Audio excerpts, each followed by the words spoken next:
Twitter is flooded with multiple videos of crowds going frenzy in China's Guangzhou. Why?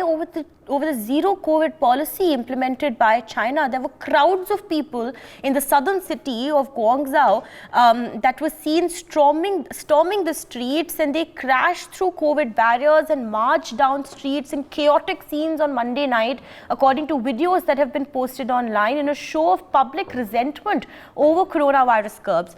Crowds, in fact, crashed through locked barriers and marched onto streets in a rare outburst of public anger. And this public anger comes as China's zero COVID restrictions continue. But this also comes just days after the Chinese government announced that it was easing the lockdowns. However, the videos that are now surfacing online tell a very different tale.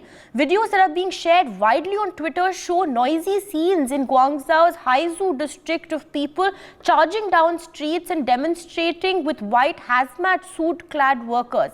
Tensions have been mounting in Haizu district, which is home to dozens of wholesale textile markets and thousands of small businesses that employ tens of thousands of migrant workers from elsewhere in China. After the authorities placed Guangzhou under lockdown this month, the workers in Guangzhou are visibly upset. There have been multiple protests that have been breaking out in Guangzhou. These visuals, in fact, are very compelling, viewers. There are cars that are being overturned. There are protesters that are tearing down the barricades, and all of these visuals are going viral now on social media, on Twitter. With us on the broadcast, we have Sanjeev Srivastava, who's an international affairs expert. We also have joining us Colonel Shivdan Singh. And Mr. Srivastava, if I can just take my first question from you. As far as China is concerned, China says that all is well within its territory. China continues to make tall claims of how they've been able to combat the COVID virus so successfully, and yet here are the scenes that are now going viral on social media. These are protesters that are angry. These are citizens, these are Chinese citizens that are angry about the curbs 2 years on that have not been lifted. What do you make of these videos that are now going viral, Mr. Srivastava? This is the reality actually in China, because there's a huge resentment with regard to this so-called zero COVID policy of China. And China, under this policy, has been meting out a barbaric treatment to its own citizens, be it in this place of Guangzhou, or earlier in Beijing, and before that in Shanghai.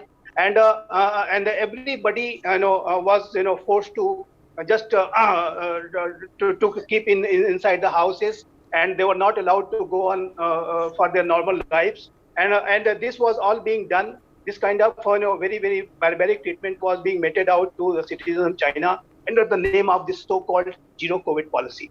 So again, it is an indication of the fact that this kind of visuals are indication of the fact that there is a huge resentment among the masses in China with regard to the zero COVID policy. But the China is an authoritarian country, and under the leadership of Xi Jinping, China has become a kind of a surveillance society, and every citizen's lives is being surveilled upon, and their authorities are attempting to control everyone.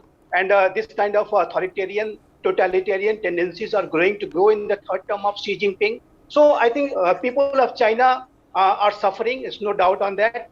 And their freedoms are restricted. Their normal lives are restricted under this kind of authoritarian rules. But only one thing I will say, that China is facing huge economic problems. And if China continues to suppress its own people under the name of this kind of policies, then the China's economic problems will continue to grow, and China will not be able to perform. And the Chinese growth rate these days are just around 3%. So all these will contribute to China's image, and China's the overall economic performance will be severely hampered, and investors' confidence in China will continue to go down, and ultimately it will be very, very harmful for China. So China will have to review its so-called zero COVID policy, and should not separate its own people under this kind of authoritarian dictates. Absolutely. Stay on with us, Mr. Srivastava. If I can also rope in Colonel Shivdan Singh. Colonel Singh, these are visuals that are, flashing on our television screens and for our viewers to see. All is not well in China, sir, it seems.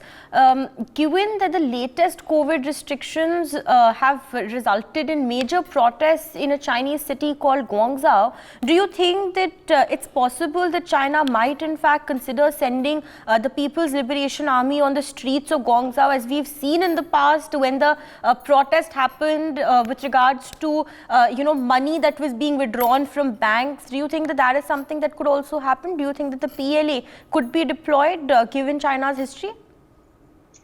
You see, in China, the authoritarian rule has been always prevailing right from 49 onwards. That's why in China, anything is possible.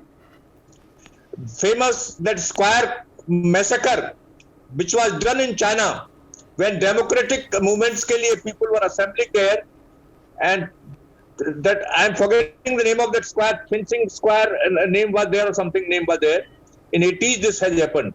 So the way Chinese PLA has brutally killed those agitators that time, that reminds that China can send PLA anywhere in China. Because in China, there is nothing called freedom of speech, freedom of representation, or anything of this type. So, Chinese army can go anywhere in the China and may do this thing also. For more such videos, subscribe to the NewsX YouTube channel, hit the bell icon.